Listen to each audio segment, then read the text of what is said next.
Good evening, guest speaker Dr. Betty Tsai, NUSS committee members, NUSS members, NUS alumni, and guests. I am Kwan Tai, moderator for this webinar, a member of the NUS Society, a HR practitioner with FedEx Express Asia Pacific. Welcome to this webinar, the fourth in the series brought to you by the NUS Human Capital Committee of Practice. This evening, close to 130 have registered for this webinar.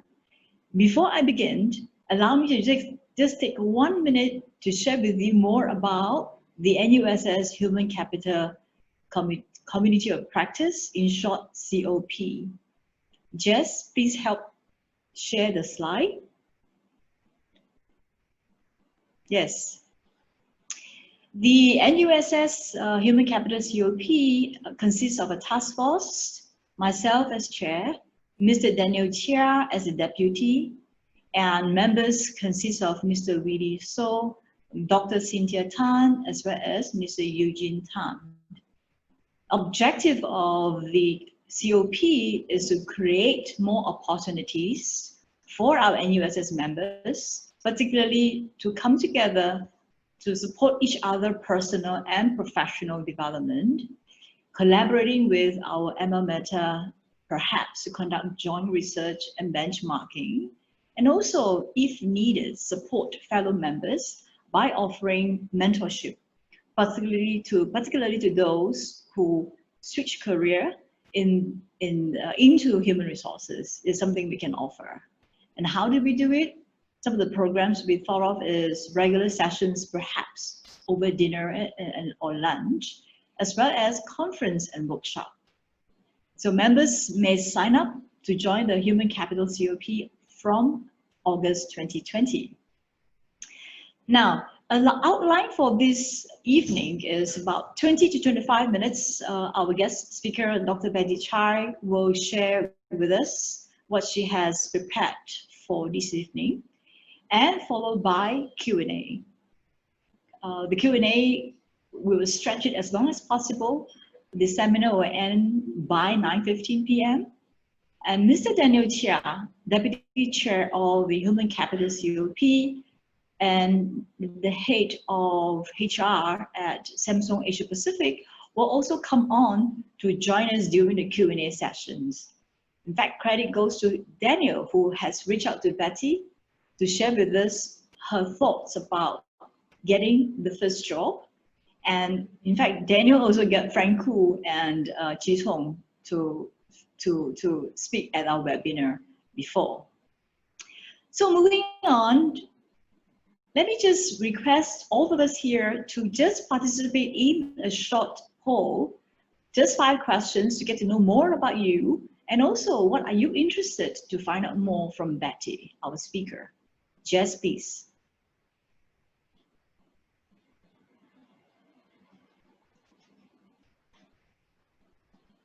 So this is a poll.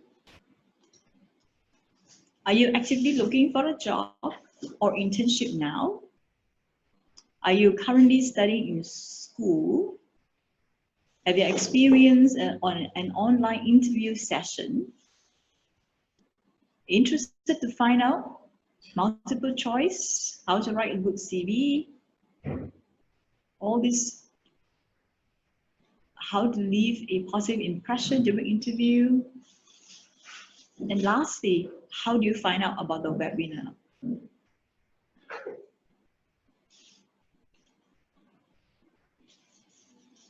A few more seconds. And Jess will share with us the results later on. Okay. 52% is looking for a job and internship, and we have well, most of us are actually already graduated, and yes, we also have well, 50-60% gone for online interviews, so you have experience. And most of us would like to find out how do we leave a positive impression during interview. So Betty will be able to share that with us. And majority of us found out about this through NUS emails. Thank you for your participation. So let's just a few housekeeping. You will be placed on mute, and whenever you have a questions you like Betty to address, just use the Q&A tab. This time around we are trying a vote up question method. So whenever you see the questions, we hope that you can also, if you like it, you can also click and vote that question up. And both Betty, Daniel, including myself, will do our best to answer as many questions as possible. And this webinar will be recorded and made available on the NUSS YouTube channel. So let me introduce our guest speaker, Dr. Betty Tsai. It's my honor to know Betty more in preparing for this particular webinar. Betty leads the talent acquisitions of fresh graduates for technical roles in Google Asia Pacific. She started a career with Procter & Gamble, international operations, and at the same time completed her PhD in chemical engineering at the NUS. She often speaks as a keynote speaker. She's passionate about talent development and also nurturing talent. In fact, Betty was recognized by Procter & Gamble Asia Pacific as an inspirational leader, receiving the Power Portraits Award in 2018. And also Betty won the NUS Outstanding Young Alumni Award in 2017, as well as Asian Scientist 100 in 2017. And then when I asked Betty, what is one fun fact about you, Betty? And she shared that she writes poems whenever she is inspired. Her first published poem is found in her dissertation. So without much ado, let me invite Betty to share with us what can you do to stand out from other applicants and how you can prepare and impress recruiters. Betty, please.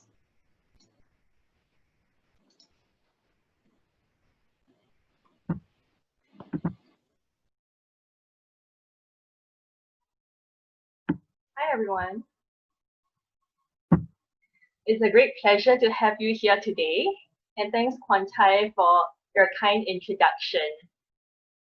So you're probably here because you're curious to learn more on how you can stand out. And even from the poll just now, I see that some of you are here because you want to help your child or grandchild excel in finding their first role.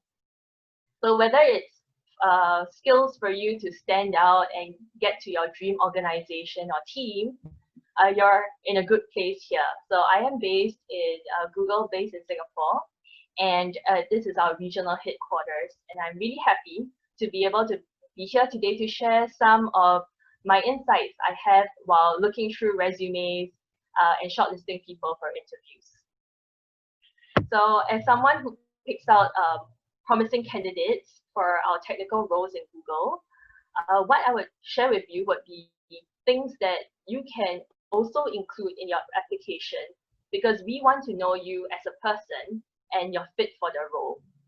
So this would be certainly where you can stand out. And if you already have questions on your own, you can already post it in the Q&A as what Kwantai has shared. So here is what we're going to cover today. So what is different? So in the current situation, many things have moved virtual, so we would cover that. And how do we assess? So from a recruiter's perspective, I would share how we look out for your transferable skills and how we want to see the impact that you have made previously to inform us on how well you can do on the role that you applied for. And lastly, I would also suggest that you start thinking about what you want to do differently after this session, so that you would be able to take action and hopefully get to your dream role. I would think this is a typical process that you have experienced when you apply for a role. You see an online open role and you submit your resume and your application. So what happens on the recruiter's end or in the company is that we would screen your application or your resume. Sometimes the hiring manager would also be looking through your resume. And if everything goes well, you get shortlisted, you go for interviews. So it could be phone interviews. Last time it used to be on-site. Things have now moved online for your interviews. And if everything goes smoothly, you get an offer. And what if I told you that you could have a not so typical process? And that's right. So you can go, what I suggest is actually try to do info checks, things that you can do before the formal process. And why do I say that's important? Because it works both ways. So you get to stand out, demonstrate your skills before the formal process. And so that's what the managers, hiring managers, the team get to see. But in a way, you also get to know more about the role. And sometimes it helps for you to answer the question, why do you want to join the team? By knowing more and going for these info checks, you would be able to know a lot more about the team. So for me, in my 2 roles at Procter & Gamble at Google, I did meet the managers before I actually applied for the role. And this really helped me to understand what the role is about way beyond the job description. And it works both ways because the manager will also be thinking, how do I fit in team? How could I contribute to the team? And I would say that these info chats used to be what people think of as coffee chats, meeting face to face.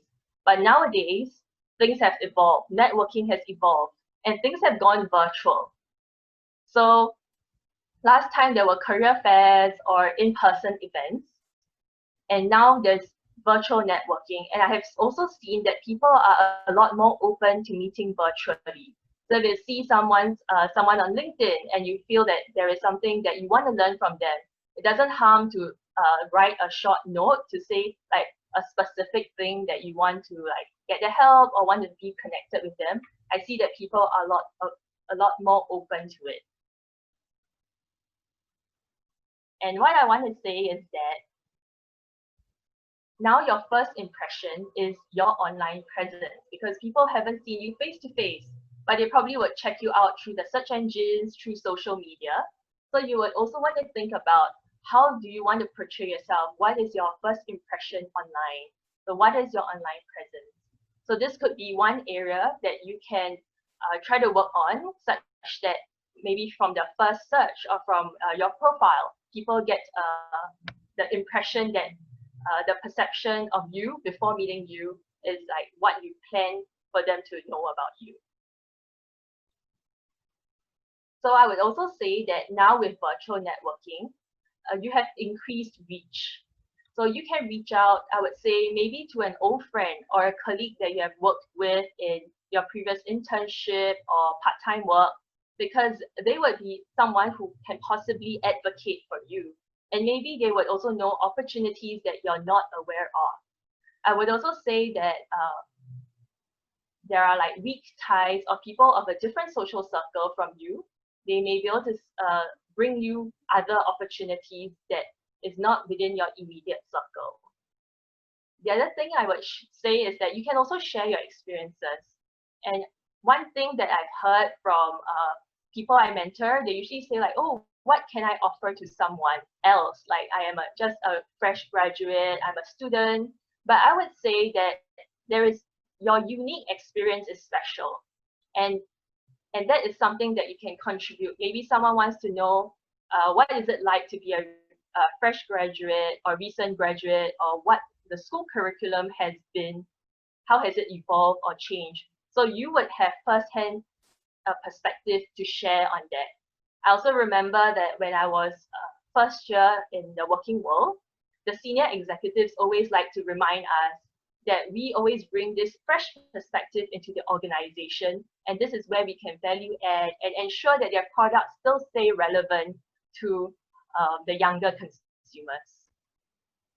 the third piece I would really emphasize on is also to start small with a specific ask. And what this means is like a 5-minute favor. How many of you would be more willing to help someone if you know it only takes 5 minutes instead of an hour? And this is what I mean with starting small and with a specific ask. So you can ask for some information. So if it's information that a person has, they could readily share it with you. And if it's like you want an introduction to someone else in the team and they already know it, then it's they could help bridge it. Or you could also ask for a coffee chat, which is it would be good if you can specify like what kind of questions you want answered, what is the objective of the coffee chat. So for an example would be that if you reach out to someone and you say, could you share career advice? That would be very generic and general. So it almost becomes like I don't really have to be the person to answer your question because maybe anyone on the street could answer that question. So they don't feel really like a strong need to help you out in that aspect, and they also don't know how to help you because career advice is really very general. Like, would you want to know about first job, about the particular industry? So that's a very difficult question to answer. But what if you see someone who, for example, has a data analyst as his or her first job, and you can say that I saw that your first role is as a data analyst, and I'm keen on doing it. Could you share what are the most important skills needed to be a successful data analyst fresh from school? Well, this gives them a bit of a boundary, a bit of like a particular thing to work on, as well as they feel, oh, I'm in a special space to help this to answer this question because not many people have their first jobs as data analysts, and there is someone here who is an aspiring data analyst, and this is maybe something I can help. So I think this would be a more effective way to build relationship, to start off with a small ask and a specific ask. The last piece I want to share about virtual networking is about growing our career capital. So you may have heard of growing your financial capital, which is money, wealth. And what I define career capital is through whatever skills, connection, capability that will help you have impact in the long term. So I'd say that you may not really know how your career will turn out. Like I didn't know how mine turned out, but during the journey, there are many things that you add on, and that would be your career capital. So similarly, when it's not really so much on who you know, that's what I'll say, but what people know you as. So what's your reputation, what you're known for, and this would be something really important as you build relationships, build your networks. You want people also to know what your strengths and what you want to, like what do you want or what you want to go towards. And the other piece I would say is you can help others. So you can offer your experience, your expertise, your knowledge, and by doing so, it also helps you expand your network. Because after all, it's a reciprocal two-way street. So it's not just giving, or just taking. It's like it works both ways. And why I say that is that in the end, you want to remain like top of mind. So people are always expanding their teams, and you want to be top of mind when they have a headcount, they want to hire someone, or they want someone to be part of their team. You want to be the first person they think of. So this is what I'll say for virtual networking. And you can take a moment to think through, are there some things that you want to improve on or you want to work on? Is it your online presence, or perhaps one or two people that you have not talked to this year and you want to reach out to them? And or you want to help some other people, or you want to it could be small things as well. Like if you see an article about remote working and you think it could be useful for many others, you could post it or share the article. And next up is virtual interviewing. So for example, now that you have submitted your application, everything went well, and your resume, you got through the resume stage. So next up, a recruiter will call you and say, hey, It's we want to interview you, and nowadays all the interviews happen virtually. So what are the things to take note of? First of all, it would be the basics. Like you want to have strong internet connection. If you can have it wired up, that would be great as well. So you want to test it and also try out the platform. Is it Google Meet? Is it Skype? Is it Zoom? You want to try out to make sure that you're familiar with the interface. You don't want to be surprised, like don't know where the mute button is and all that. And the other piece is the visual and audio. You want to ensure that your sound, like it is clear. And sometimes people use a headset as well, so that they can have they will like screen out all the background noises or potential uncertainties or noises in the environment. And visual, you want to test out your video, and you also want to have a background that is relatively neat. You don't want people walking behind you while you're in an interview. That's quite distracting as well, given that there is so many things that you can't control. These are the few things you want to control. And in an interview, I would say the types of questions generally fall into two buckets. So one would be behavioral questions, and these would be types where it goes along the lines of, tell me the time when you did something.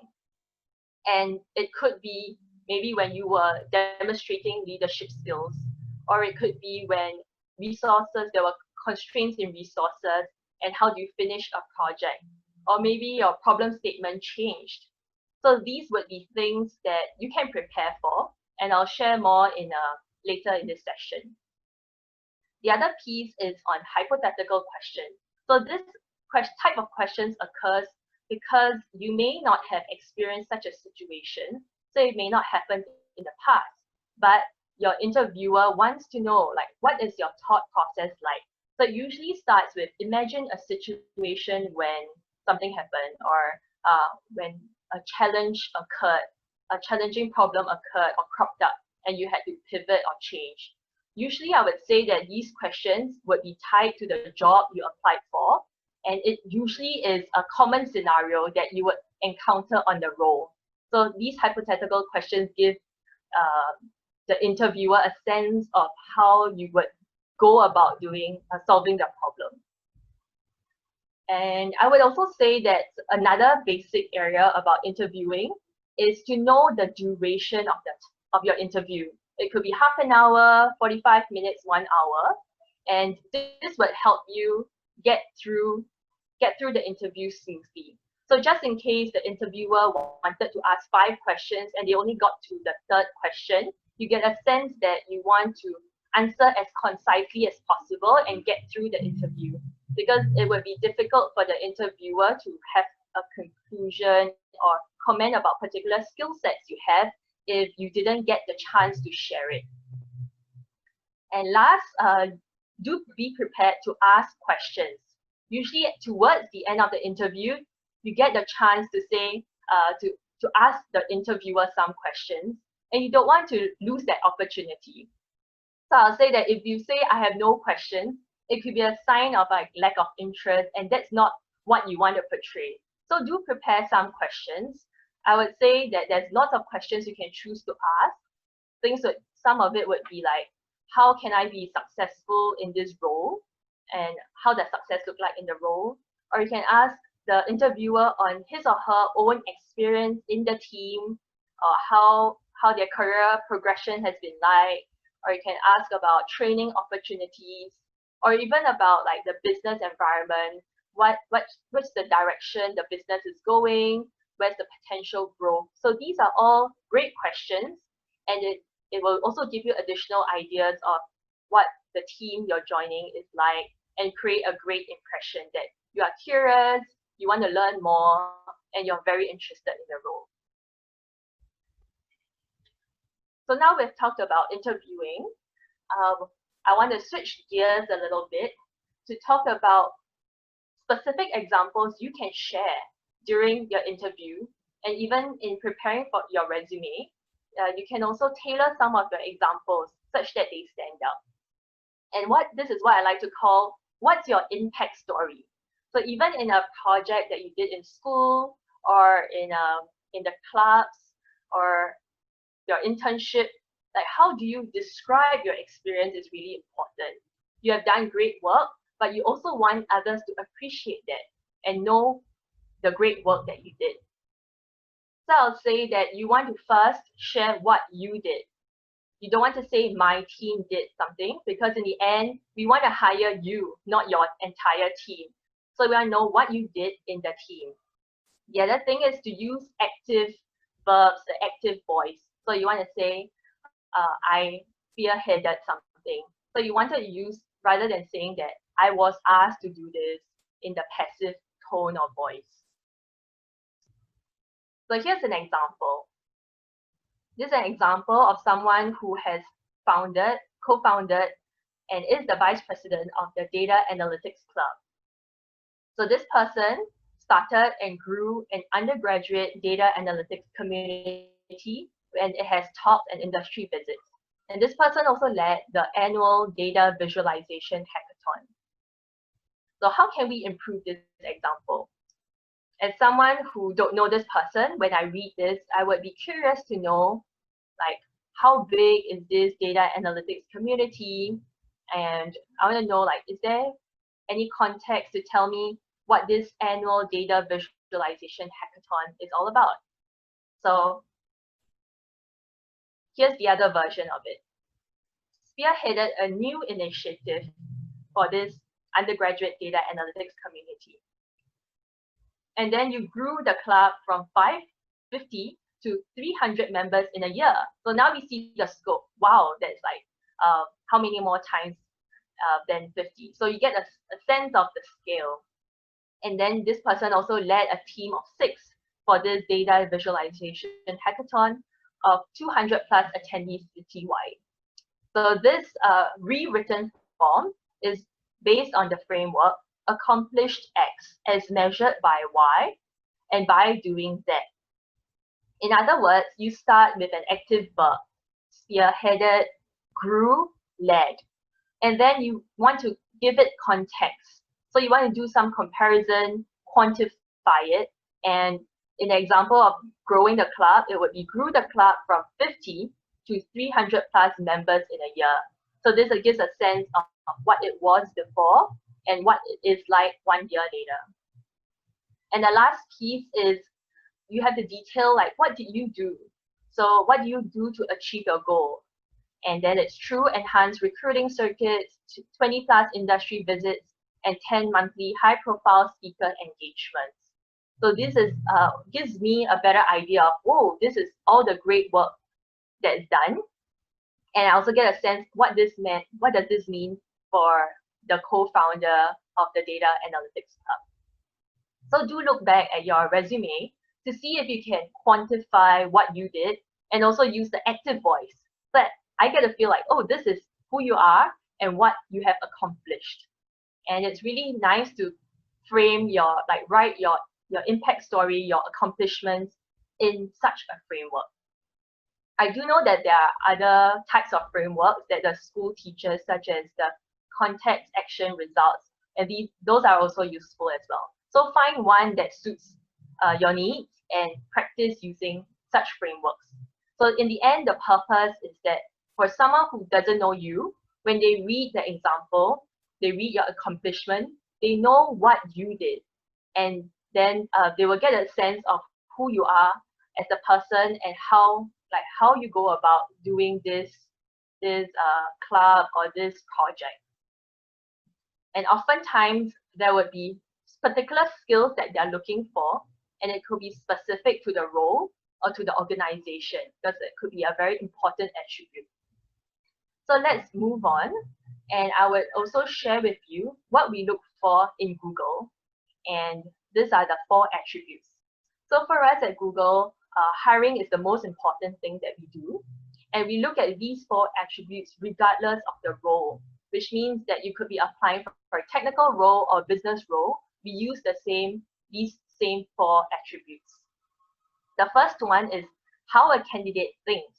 So this is your thinking process, your ability to solve problems. It is not IQ, it is more about your learning ability. So given a problem, like, how will you go about doing it?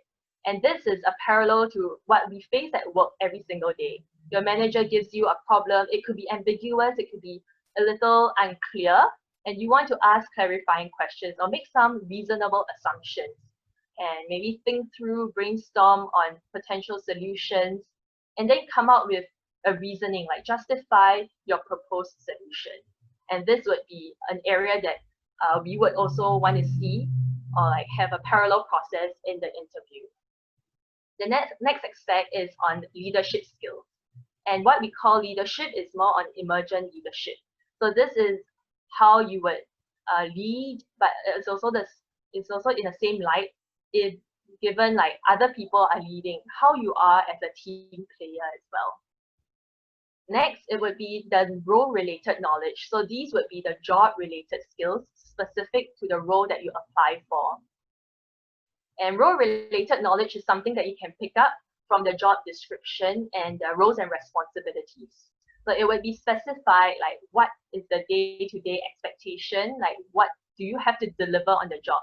And through that, you can infer like what are the skills involved, and you would want to try to link it to your past experiences or your strengths and demonstrate it. So the best way to do it is to perhaps use similar or the keywords in your cover letter or your resume so that the person reading, like the recruiter or the hiring manager, doesn't have to do a lot of extra work to connect the dots. You want to make their life as easy as possible to draw the links and make them feel like you're the best person, the best candidate for the role.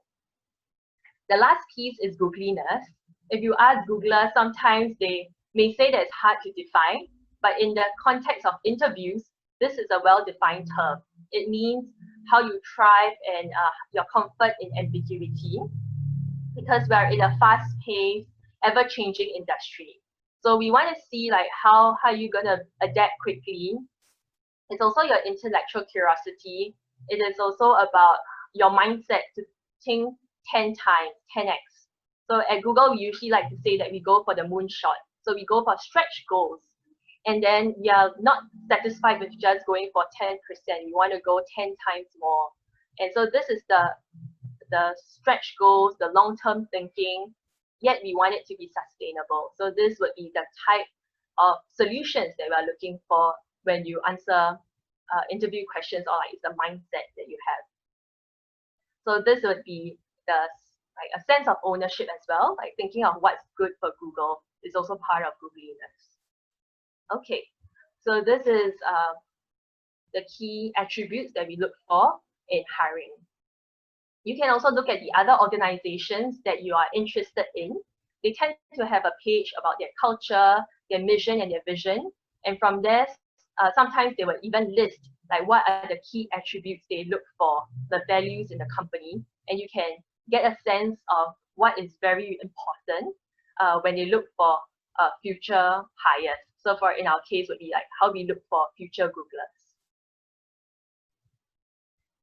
Now we come to the final part and most exciting part of this session is that looking back at what you have heard and maybe you have jotted down notes, like what are your next step action plans?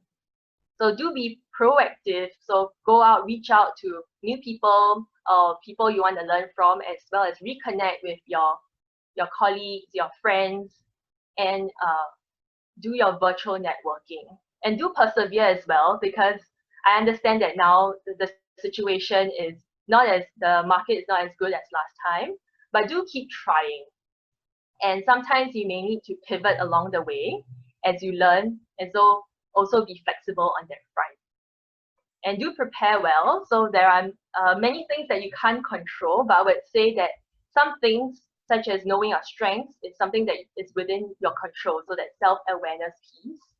Know about the role, so do the info checks, and know the people, the team, the industry, and the organization that you're keen on joining.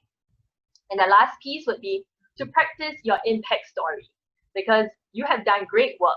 So you want to also showcase it that people understand the great work that you have done. So do practice your impact story using the framework that I shared, your accomplishments, and quantifying it and sharing it in the active voice.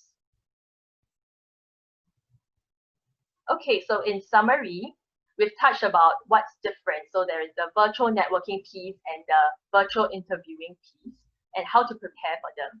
Then I also shared about how we assess. So like what are the different attributes that Google look for as an example. And you can also practice sharing your impact story. And last but not least is your action plan. So what will you do differently after today's session? I would really recommend that you prepare well, practice often, and you can also get a buddy or peer to have a mock interview session as well to kind of hear each other out on how you talk about your impact story and do flex and be agile to opportunities as well. So being open to different opportunities that are around. Okay, so I hope you found something useful today and think of like what can you do differently. Setting goals and targets with like a specific time frame, like maybe at the end of this month, these are things that you want to do so that you're accountable to yourself. And I can be found on LinkedIn. So if you want to be in touch, do mention that about this session today. And I'll also be really happy to hear from you what is the 1 or 2 things that you would do differently. And now let's go on to the Q&A session and turn the time over to our moderator, Kwan Tai. Thank you very much.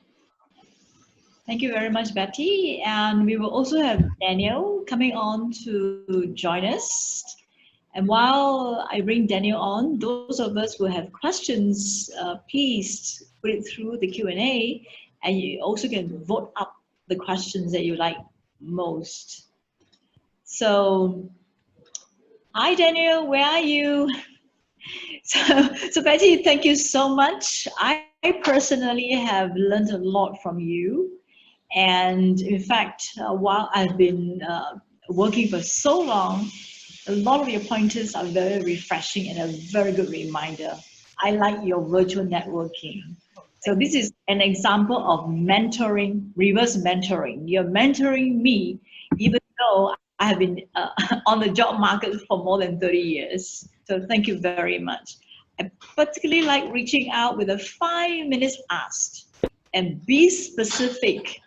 For example, asking about the person's first role as a data analyst so that the person can really help myself in that situations. So, okay, so let's move on to the Q&A. And I am going to ask the first call. Hi, Daniel. Good to see you. Yes. The first questions on the top is actually asked by Ray. And he asks, which is the highest votes now, could you kindly share with us some questions which causes candidates to stumble and give weak answers? What are some of the questions which cause candidates to stumble and give weak answers? Over to you, Betty. Yeah, it's a great question. So I would say it's more of like a type of question. If you recall when I talked about virtual interviewing and the types of questions, there are 2 types, the behavioral questions and the hypothetical questions. So I've seen that most candidates are prepared in their behavioral questions because it's something that happened in the past and they use a framework to share their impact story. So what I've seen is that it's a bit challenging for some of the candidates to answer hypothetical questions. And these come in the form of like, imagine very specific to the role. So it could be like, imagine that, say if this is a role for marketing of YouTube, then imagine that you are a YouTube marketer. So they already put you on the job. Like imagine that you're already on the job. And then they ask you that now you have to launch a new marketing product that is that fills in a gap for AdWords. So this would be something that you would need to know a bit about what's happening in the YouTube world. What is AdWords? Like maybe you don't know what's AdWords. So what can you do? So first you can clarify, if you know a little bit about AdWords, you can say, oh, does AdWords refer to the products where people have advertisements on YouTube? So it could be the 5-second kind or the 30-second kind that you can't skip. So you can provide what information that you think you know, and maybe the interviewer would say, oh, go ahead. Yes, we're talking about AdWords in the sense of these 5-second and 30-second marketing ads.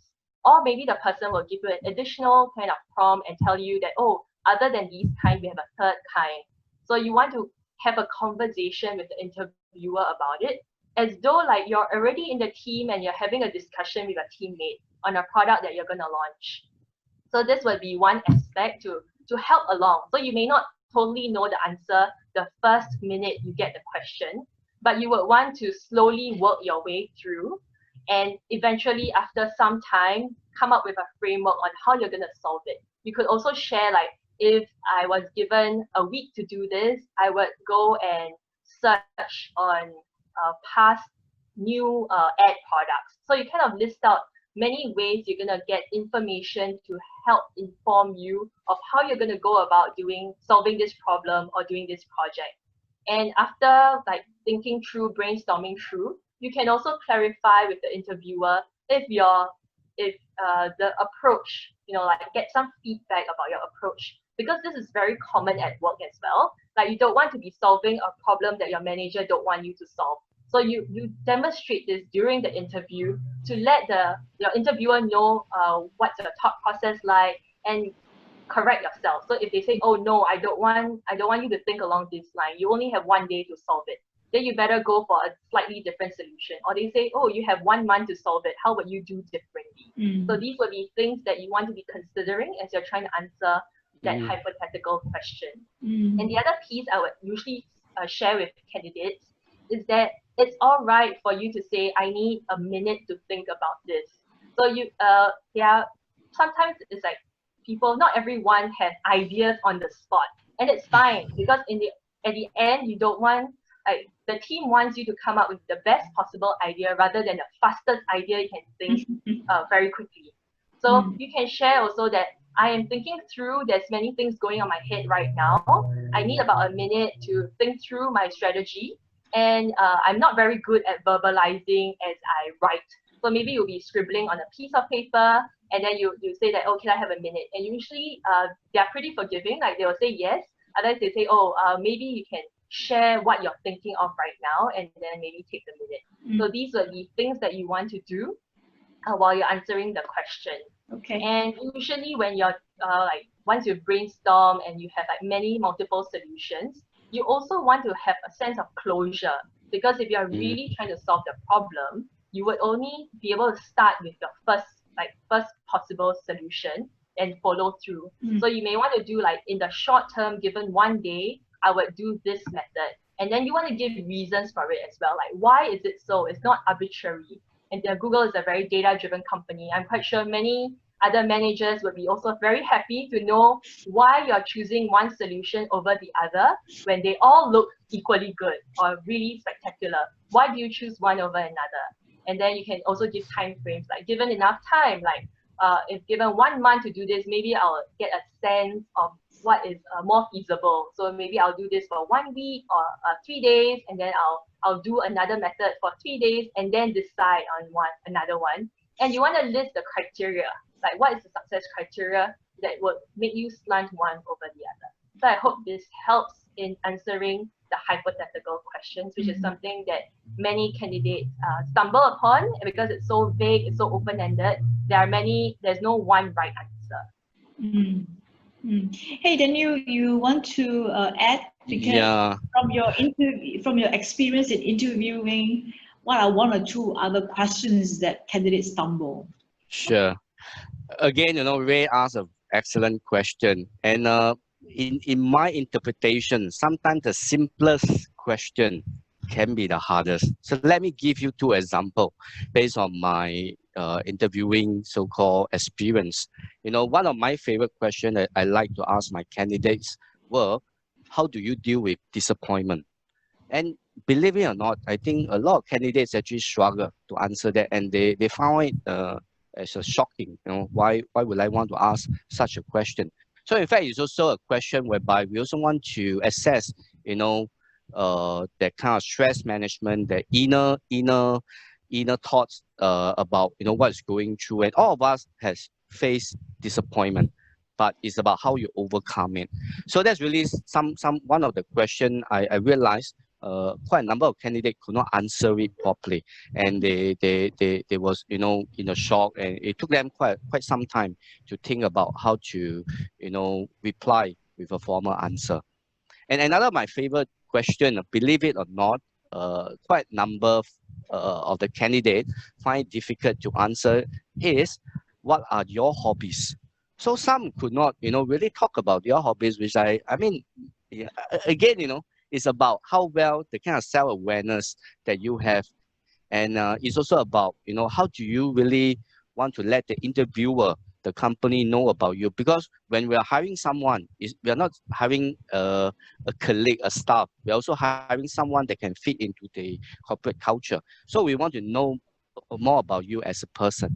So I think in short itself, don't underestimate those very simple questions. It can be pretty impactful, and it can be a decision maker also. Yeah. Thank you. Excellent. Next question is about assessing PhD applicants, Betty. What would you like to speak? Would you like to speak about assessing PhD candidates for industrial roles? Yep, I think I can do that. And I would say that a follow-up question I have is like for PhD candidates, are you applying for a research role in industry, or you're applying for something that is different, like not non-research, so that's not related to what you did your PhD in? So I would say for the first type, if it's related to your PhD, like you did machine learning in your PhD and you're applying for a machine learning industry research role, then definitely you would want to be prepared to share about your dissertation. You want to be prepared to, it's almost like defending your dissertation. So you want to be prepared at that level, because it is the major project that you did. And interviewers will be interested to know what you did, what is the breakthrough you did, because to get a PhD, you are creating something new, a new knowledge. So what's that different thing you did, and what's your process, like what's your thinking process in performing that? And so I would say that would be one piece. And if you're doing corporate research, think of it like you're going to be doing a lot more PhDs. All your projects would be like your PhD. So you want to also to be prepared to share your journey, and maybe be given a hypothetical question in your field and be confident to answer it. So it's almost equivalent to your qualifying exams, and you want to be prepared in the technical aspect. But the other piece I would say is that there is also the communication one. That means like you're an expert in an area, but your manager may not be. So they would also be wanting to know, how do you explain these complex concepts in a way that your team understands? Because maybe the project, there is like budget constraints. So whether you fight for your project, whether you get funding for it, you need to communicate your great idea so that your manager supports you and get the budget and the resources for you to handle it. And now for the next area on if you're a PhD and you're applying for roles that are not related to your PhD, then you want to talk about your transferable skills. Maybe your way of being able to create new knowledge, or being able to solve complex projects, breaking it down, and being resourceful in that aspect, like that would be useful. But what you also want to do is to look deeply in this non-research role that you're applying for, and see like, why are you a good fit? Is it more of an interest? What strength can you bring to this role? Because it would also be assessed as a package, like how are you the best candidate for the role? So you want to be prepared for that. Thank you, Betty. I'm sure those who ask the questions appreciate it very much. And in fact, Ray say fantastic. Thank you so much, Betty and Daniel, for answering the first question. Ray appreciate it very much. So let's move on to the third questions, which is at the highest now. What advice, maybe start with Daniel, what advice would you give to candidates for answering questions they may be politically sensitive? Example is censorship versus market access. Politically sensitive. How do we, what advice would you give? All right, so this one really, let me try to attempt to answer this question. We are not too sure the background of this question. Maybe the participant actually experience, has this experience, and maybe he or she may find it difficult to answer. So to me, I always mention an interview session is a two-way selection process. So it's not about the interviewer selecting the candidate. It's also the candidate, choosing a career. So to me, you have the authority sometimes to voice out that you may not be very comfortable answering certain questions. And to me, I think also want to echo something Betty has mentioned. Sometimes it's actually okay to say you don't know the answer in a way.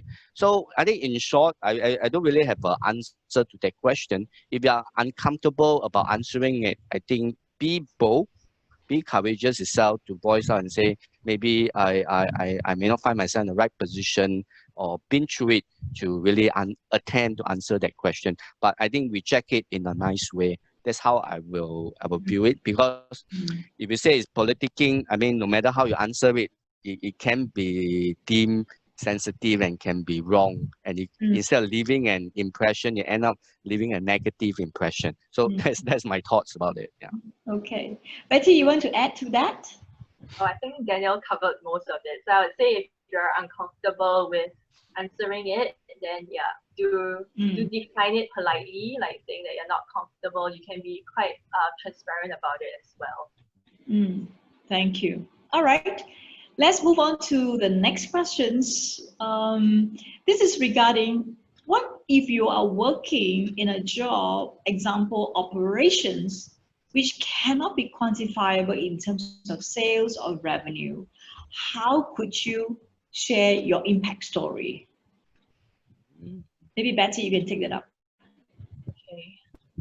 I would say I'm thinking of operations as part of like implementing processes.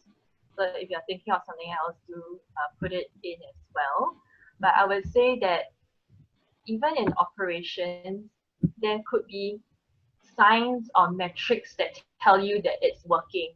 Maybe it would be in the form of there is no safety incidences for the past 360 days. Maybe that could be a metric. So it doesn't always have to be sales, revenue, profits. It could also be savings, like time savings.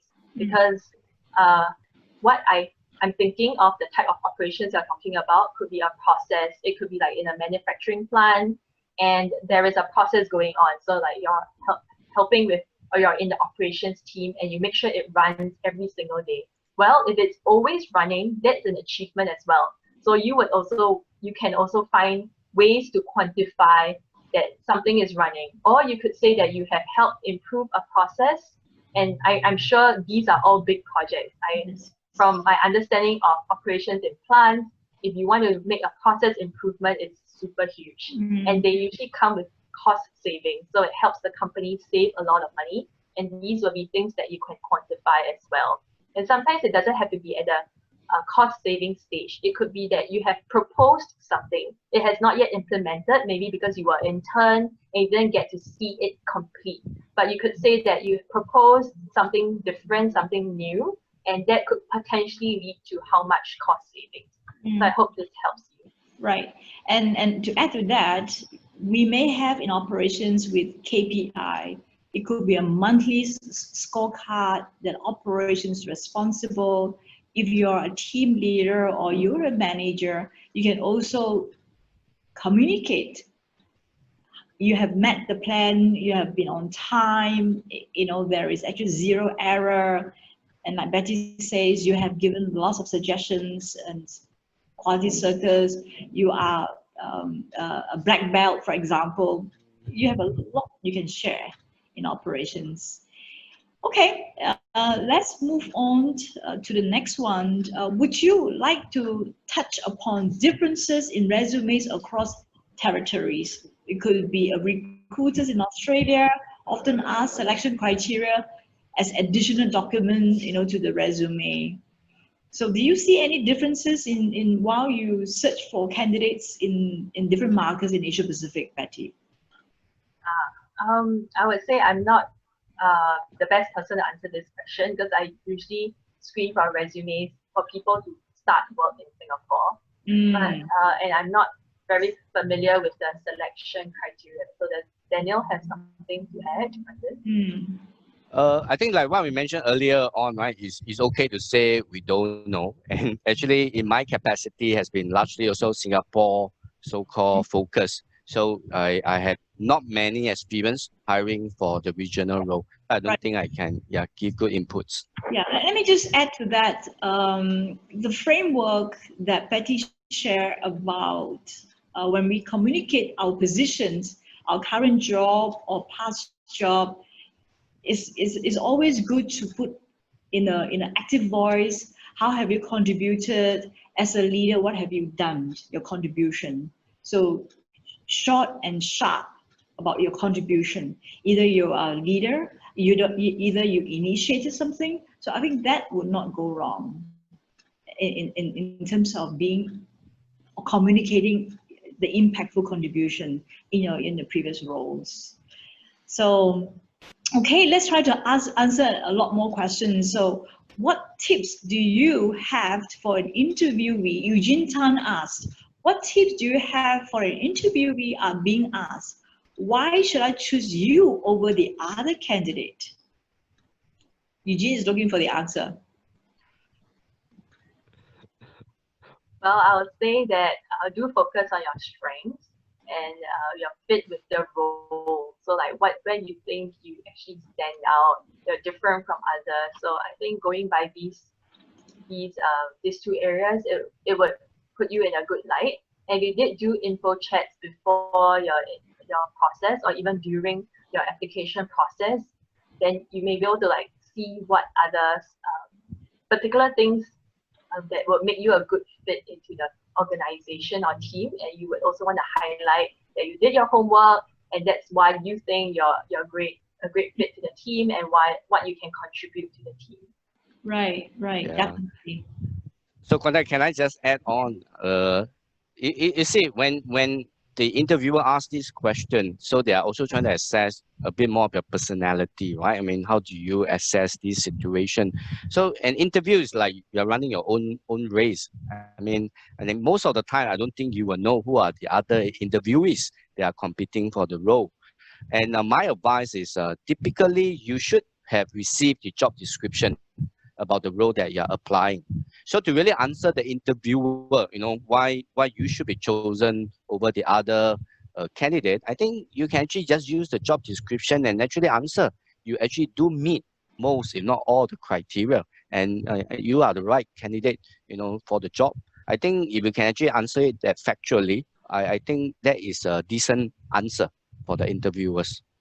Thank you, Daniel and Betty. Let's answer these questions. How can a diploma student stand out during an interview? Will I take it on because I felt compelled to answer it? But I'm a diploma graduate myself before I enter NUS, and I did interview as a diploma graduate before. So I think a lot of time the diploma graduate actually do have their added advantage because in the course of studies, we were taught a lot of practical session. So in fact, there was a lot of hands-on session that we were exposed to. So I think for a diploma student or graduate, I think you can naturally tap on the strength whereby, in the other tertiary institution, there are less of that opportunity to have that kind of hands-on experiences, so to say. So I would say that is also one of the strength of a diploma graduate. Mm-hmm. And also you can maybe mention about your student life, as a poly students, because as compared to JC, actually in poly, we do quite different things. I remember when I was a poly student, every Wednesday, we only need to attend school for half a day. The other half is all about CCA, so to say. I mean, that could be something that you can do differentiate yourself from the other candidates. So I hope, from a very personal experience, I hope I answer the question. Yeah. Right. So definitely communicate your skills. Like Daniel says, what have you done during CCA as a leader? And also, why you want the job? Why are you passionate about the job? What can you bring to the table? How can you help the team? How can you contribute to the role that you're applying for? So be confident and not about the moment you're called for interview, that means that you can do the job. You remember that. The moment you're invited to the interview is really a big win. So then go in, walk into the room, dress appropriately, and communicate. And you don't have, it's virtual, but we still have the dress up, yeah? We still have the dress up and be alert and go for it.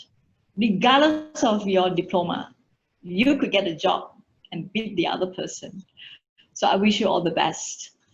Okay, so another questions. Going back a little bit about the resume, what do hiring managers look for in a resume? I can take this. Yeah. Yes.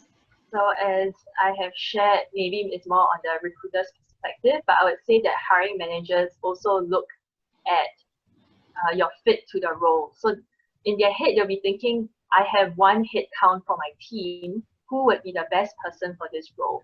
So this is usually what's going on in their head. Like when they look at the resume, oh, is it a relevant experience? Is it a transferable skill that's very important, specific for the role? And I would say many times, if you didn't get to find out like what are the very specific skills, one would be learning agility. That means how coachable you are to ramp up quickly to the role. And the other piece would be flexibility. So regardless of many roles, things would change, project direction may change. So they also want to see evidence that you are able to adapt quickly. So I would say these are some of the areas that they look at. And then there will be also the pieces that are very specific for the role. Like maybe they have experience to see that this skill is super important for them, for their team member to be successful in their role. Thank you. All right. So, Kwanta, if I may add on, I think resume itself definitely is one of the most important piece of information for any interview session. Personally, I've seen 1 pages. I have seen 20 pages. So I wouldn't say which is better, a short version or a very detailed version. But I think in summary, if you're going to submit a 20 pages resume, I think it's quite tedious for the recruiter like myself or the hiring manager to go through. So end up you may miss out, those critical information about you because halfway through we already gave up reading your resume. And the 1 pages could be also too brief to really introduce yourself in a complete manner in terms of your work experience, your achievement in a way. So to me, a good balance and a resume itself should actually highlight in terms of keywords of your job experiences. And to me, again, I highlighted, it should also tell us a bit more about you as a person.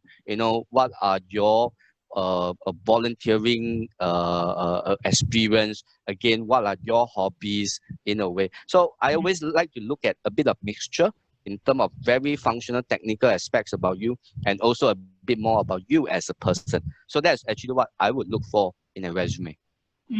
Thank you, Daniel and Betty.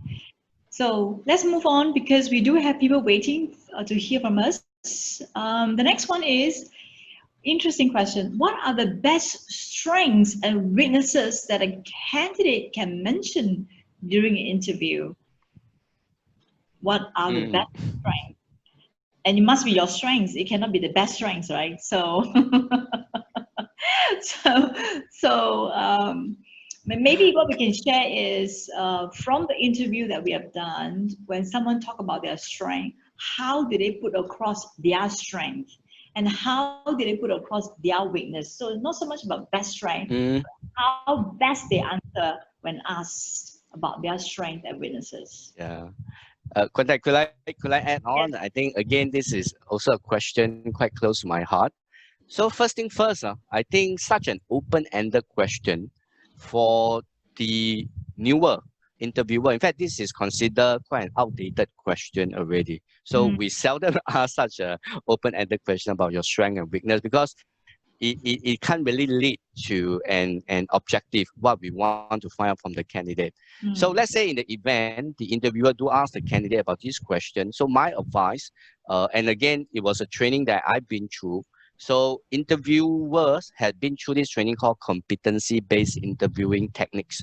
So what we are looking out for, and I think Betty did mention earlier on in her slide, is the evidence that you had demonstrated doing this, and you are able to explain and to illustrate in details what you have done.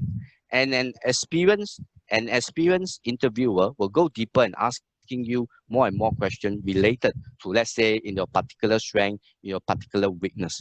If you are really, mentioning something that's not you, that's not really your strength, after the first or two questions, you just could not answer anymore. So the end up could be also a negative impact in terms of the assessment for you. Yeah. Thank you, Daniel. Betty, anything to add?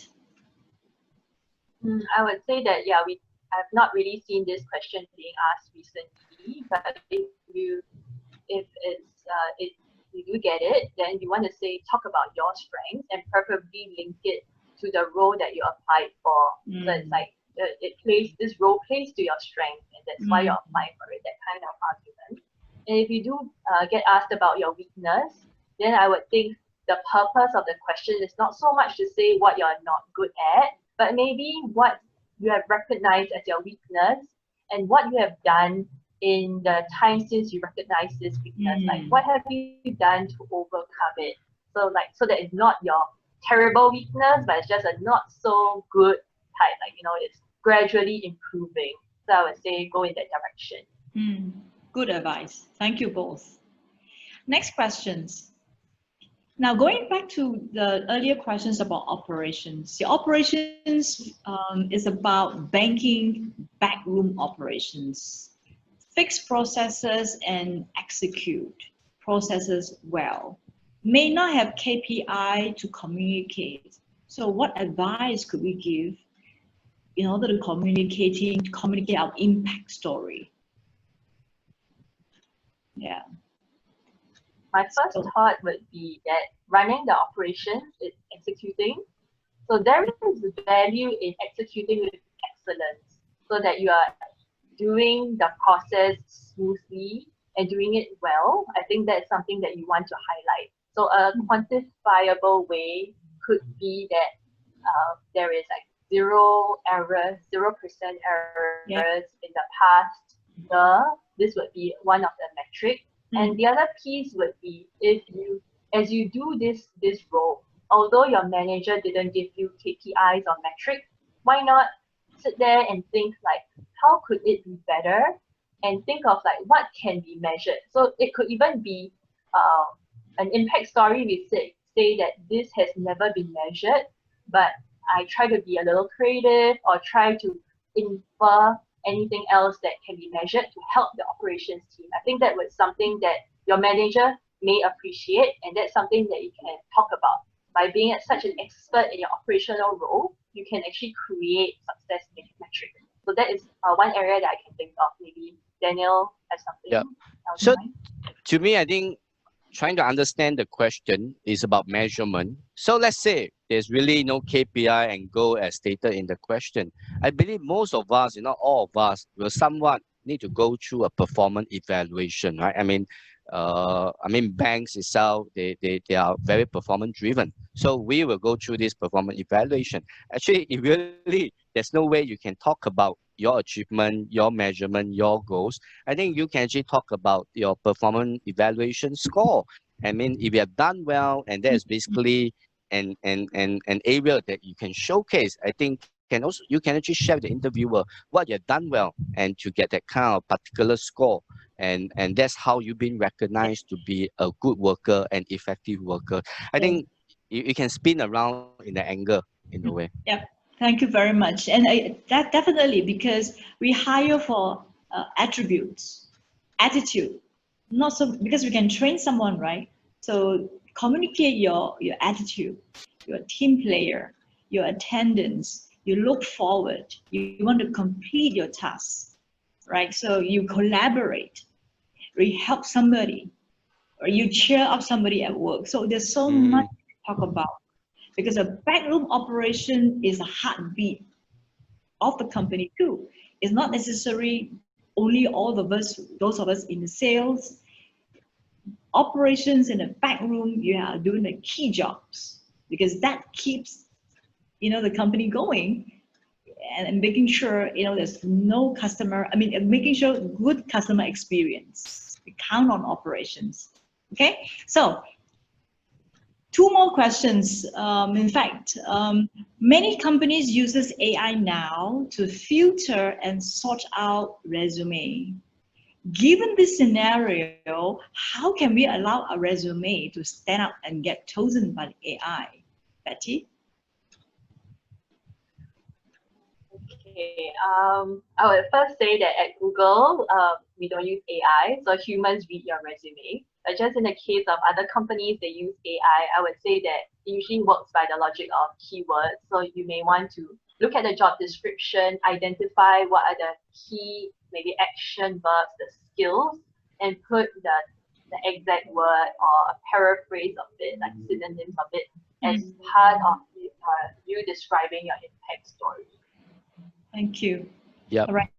So, Kunta, if I may just share my experience regarding AI, using AI for talent selection itself. Again, my current organization do not use it, but I basically visited organization that has this AI solution. So I think in short, if really, AI is the tool to filter out candidates. So I think Betty mentioned about keywords. In fact, another area that they are screening through, in fact, is competency.